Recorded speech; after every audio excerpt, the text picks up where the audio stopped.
Mas que choro, hein? Fala, meus pitaqueiros e pitaqueiras, eu sou o Leonardo e sejam muito bem-vindos ao Pitacos Esportivos. Vamos falar sobre o derby, né? Eu estava lá, né? Você viu na thumb aí eu comemorando porque eu sou corintiano, mas eu vou tentar falar sobre os dois times aqui de maneira imparcial, exceto nessa parte do choro aí, prometo, tá? Corinthians 0 Palmeiras. Jogo interessante, né? O Química Arena. Foram 46 mil pessoas, renda de 3 milhões e 300, né? Uma renda alta. Né, Augusto Melo? Quando você tava, o preço do ingresso era o mesmo e não passava de 2,5, né? Interessante isso. Espero que fique claro o que esse cara fez com o Corinthians, né? Mas foi um jogo legal, acho que, né, é muito óbvio, assim, quem assistiu o jogo tá claro o que aconteceu ali. Um primeiro tempo, acho que bem superior do Corinthians até a reta final, até os 35, 40 minutos. O Palmeiras tentou dar uma pressionada ali. E no segundo tempo, eu acho que foi um jogo equilibrado ruim, tá? Foi um jogo ruim no segundo tempo. Eu acho que os dois times tiveram medo de perder o jogo, isso faz parte. Copa do Brasil é mata-mata. Não seria interessante pro Corinthians tomar um gol em casa. Então eu entendo, faz sentido. Mas ali na bolinha ali do Mateuzinho, Memphis achou o gol e fez 1-0. Polêmica de arbitragem à parte, acho que o Corinthians soube se impor em casa, principalmente no primeiro tempo. Conseguiu marcar pressão mesmo com esse time lento, com o trio, que a gente sabe marca menos, né? Então, você tem o Garro, você tem o Yuri, você tem o Memphis, você perde poder de marcação no meio campo, faz parte. Só que o time conseguiu fazer essa pressão. Só que o Palmeiras é bem treinado, né? Não tem jeito, né? Por mais que eu ache esse um pior momento do trabalho da Bel, a saída de bola dos caras é incrível, assim. Nunca tinha assistido o jogo do Palmeiras pessoalmente. E a facilidade com que o Palmeiras troca passes do meio campo para achar espaço foi fantástico. Principalmente no primeiro tempo, onde o Dorival optou pelo Carrilho ao invés do Bidon. Isso para mim é um erro grotesco. O Carrilho não pode mais ser considerado como titular do Corinthians, Dorival. Ele não corre, ele não marca. Não dá para esse cara ser titular, cara. E principalmente ele não tá entregando com bola algo que faça ele merecer ser titular, né? Então ele não entrega com bola e sem bola ele é um desastre completo, gente. Ele é um desastre completo. Não marca ninguém. A liberdade que o Piquerez teve até a entrada do Bidon foi assustadora, né? Assustadora. E isso encarretou em outras liberdades que o Palmeiras teve durante o jogo. É como eu falei, um time que sai bem com a bola, o Palmeiras, né? E principalmente achava o Piquerez muito rápido. Mas que no momento que a bola chegava no Maurício, no Facundo Torres, no Sousa, eu acho que o time do Palmeiras não soube entender como criar as jogadas. Não gostei também muito do Aníbal. Nem lembro quem era o outro volante aqui. Deixa eu dar uma olhadinha aqui rapidinho, eu tô com a escalação aberta. E o Evangelista, né? O Evangelista completamente apagado na partida, sendo bem sincero. Ao contrário do Corinthians, né? Que tava com o meio campo um pouquinho mais vazio. Mas o Ranieri jogou bola. O Martins eu não gostei. Eu sou fã do Martins, mas não jogou bem.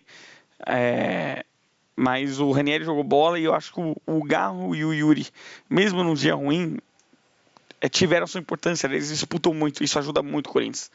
O ponto negativo do Corinthians para mim é o Memphis, que até o gol faz uma das piores partidas que eu já vi de um jogador direto do estádio, assim. Ele errou tudo que ele podia. Ele errou tudo. Ele errou todos os passes. Ele errou todas as jogadas. Ele não consegue dar um drible. Cara, o Memphis é desesperador assistir o Memphis de campo, do estádio. Todo mundo ali ao meu redor pedia a saída dele, né? Inclusive minha mãe, eu vou com ela no estádio. E aí eu falava, não, velho. E olha que assim, eu sou muito crítico ao Memphis. Eu falei, velho.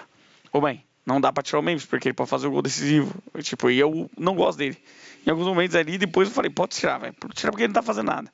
Só que aí a bola sobra no cara e faz o gol, e aí eu fico de xereca, porque eu não posso criticar o maluco, entendeu? Mas é isso, faz parte do futebol. Nem sempre o cara que tá bem vai fazer o gol, e às vezes o cara que é o pior em campo, mas tem uma estrela absurda, e a estrela do Memphis é do tamanho de Saturno. Ele, em uma bola, pode resolver a partida, né?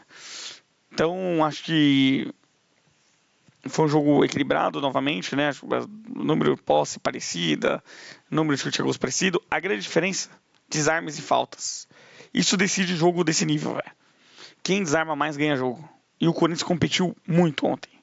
Competiu muito. E vem competindo nos últimos 3 jogos. Competiu com o Cruzeiro, competiu no segundo tempo com o Botafogo e competiu muito ontem, do primeiro ao último minuto.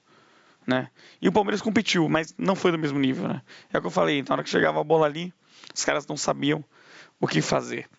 E aí, até mostrando em campinho, né?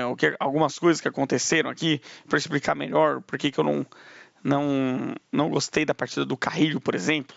O Corinthians estava, sim, nesse 4-4-2 com o Losango. Tá, jogou dessa forma. E o Palmeiras jogou dessa forma mesmo, no 4-3-3, como o Google mostra aqui. Só que nem sempre o Sousa e o Facundo Torres, que meu Deus do céu, velho. Palmeiras tinha, aí um ponto aqui pra crítica, né? Palmeiras aqui tinha Estevão e aqui tinha Richard Rios.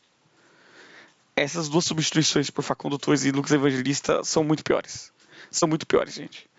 Se o Palmeiras quiser algo no campeonato e gastou muito dinheiro essa temporada, precisa rever essas reposições de elenco. Porque não dá, cara. O Facundo Torres, olha, sinceramente, é fraquinho. O tal do Giai, ele foi engolido ontem pelo Matheus Bidu. Engolido, tá? Não fez nada no jogo. Um jogadorzinho bem fraco. Tá? Então, esses três jogadores aí atrapalharam muito e uma atuação ruim da dupla de zaga, principalmente do Gustavo Gomes também, tá? Esse aqui é o Cucur joga pra caramba, né? Porque ele joga muito bem.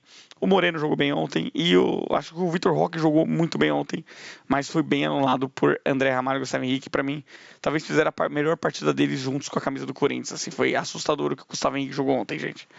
Baita zagueiro. Mas o que aconteceu ontem? Qual foi algum dos problemas do Corinthians ontem, principalmente sem bola? Como eu falei, o Sousa e o Facundo Torres não necessariamente jogam como pontas. E o Facundo, principalmente, ele fecha muito no meio, fazendo uma dobrinha com o Maurício, que também não jogou aberto aqui, né? Na verdade, jogou uma dupla de volantes. O Maurício jogou atrás do Vitor Roque com o Facundo e o Sousa. Então, muitas vezes, o Maurício estava flutuando aqui entre o Ranieri e o Gustavo Henrique e o André Ramalho. E por que o Ranieri, mesmo jogando bem, deixava esse espaço? Por conta dessa duplinha aqui, ó, Carrilho e Mateuzinho. O Mateuzinho fez o que pôde, era o que dava para marcar, só que o Carrilho, em nenhum momento, ele conseguiu acompanhar o Piquerez.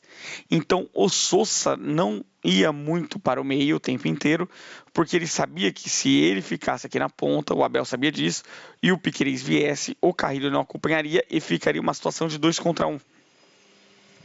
E isso atrapalhou o Ranieri e deu espaço para o Maurício.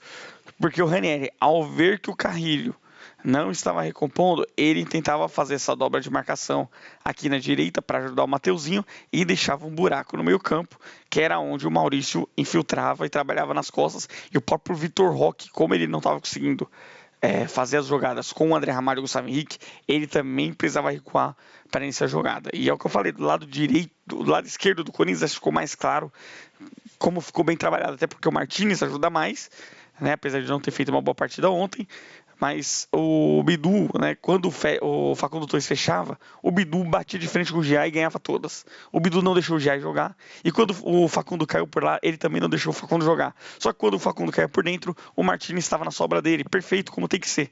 O Carrilho não consegue dar o mesmo dinamismo do outro lado. Quando entra o Bidon, isso se resolve.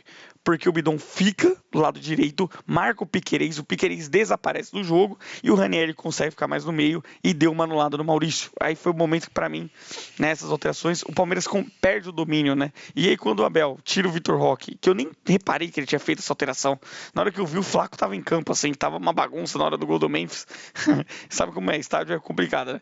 E entra o Fraco Lopes, né? Flaco, mas é fraco. Aí, para mim, o Palmeiras perdeu completamente qualquer noção de ataque aqui. E foi até os momentos que o Corinthians começou a ter chance de novo, né? Como a que o Memphis toca pro Garro e o Garro chuta por cima. Então, tiveram essas dinâmicas dentro da partida. E acho que o Corinthians soube se comportar bem, mesmo tendo um cobertor curto, jogar com esse esquema de 4-4-2 losango vai dar espaço, não tem jeito, não tem o que fazer.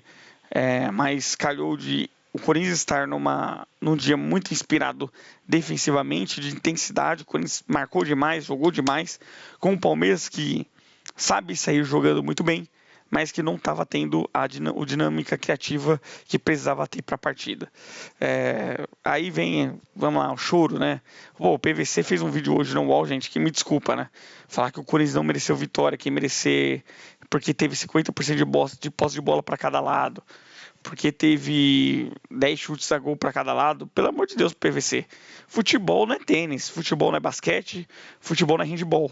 Futebol é futebol. Um time pode jogar inteiramente na defesa e em uma bola ganhar um jogo. Como o Corinthians jogou contra o Palmeiras em 2017 com o Carille. Faz parte. Futebol é assim, não existe uma forma de ganhar, né? Toda forma é válida. Então, acho que foi um choro desnecessário assim dos palmeirenses, não estou entendendo.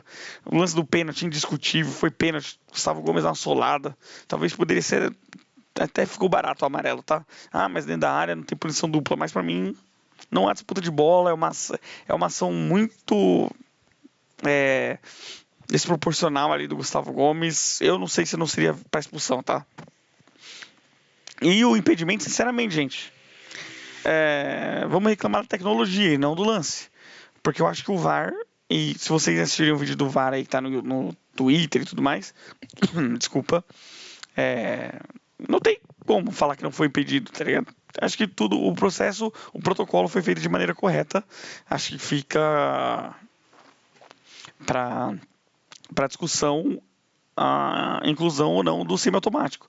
Só que quando tiver o semiautomático, vai ter o impedimento marcado por uma unha e vão reclamar também. Então, assim, o Palmeiras reclama o tempo inteiro. É o modus operandi do Abel e da torcida, né? Eles já estão jogando o segundo jogo e o Corinthians tem que ficar esperto com isso.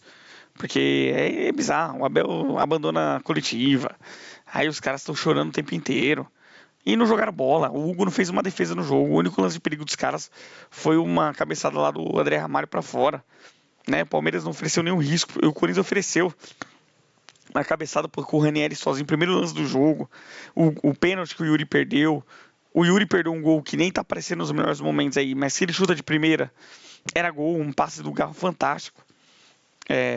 E criou muito mais nas situações, né, do que o Palmeiras, né? Então acho que o resultado vai ser injusto e não existe uma forma de jogar, né? E fique tranquilo, Palmeiras. Eu tô vendo que vocês estão tentando já fazer o jogo de volta, fazer pressão. Vamos ver se vai dar certo ou não. Espero que não, né? E fica o alento aí, fica o questionamento do Palmeiras, né? Gastou muito dinheiro nessa janela, o banco não é tão superior ao do Corinthians, por exemplo. Os reservas do Corinthians ontem entraram melhor, Midon, Angeleri, Charles. E o time titular do Palmeiras não é tão bom também. De novo, cara, os caras perderam o Estevão e o Richard Rios. Desculpa, gente. Facundo Torres e Evangelista não chegam perto. E gastaram bastante dinheiro com esses caras. Foi o time que mais contratou no ano, né? E aí o Vitor Roque, beleza, jogou bem. Mas é um centroavante que não chuta no gol. Que não tem um lance de perigo. Então, assim, falta muito para esse Palmeiras. É mal treinado. Cara, o Palmeiras era sempre complicado. As bolas paradas do Palmeiras contra o Corinthians. Todo jogo, você pode pesquisar aí. No período que o Abel ficou muito tempo sem perder para o Corinthians, o tanto de gol de bola parada, o gol de escanteio, todo escanteio era um perigo. Acabou isso, cara. O Palmeiras não tem uma jogada de bola parada bem feita. O Corinthians ontem teve uma jogada que o Palmeiras não tem, que o Garro bateu um pouquinho mais fatiadinho para a entrada da área, o Ranieri cabeceou sozinho. Então, é um trabalho do Abel que não engrenou ainda esse ano com esse novo elenco. Talvez nem engrene. Talvez seja um fim de ciclo e hora de mudar. Cabe aí a Leila Pereira e o Anderson Barros entender esse momento. Eu sinto que o Abel está entendendo o momento. Ele escolheu não renovar agora. Vamos ver até que ponto vai. Mas, no fim, foi um jogo equilibrado, mas que para mim o Corinthians mereceu vencer o tempo inteiro e se saiu vitorioso, né? Na volta, trago um vídeo para vocês também pós Palmeiras e Corinthians no Allianz Parque.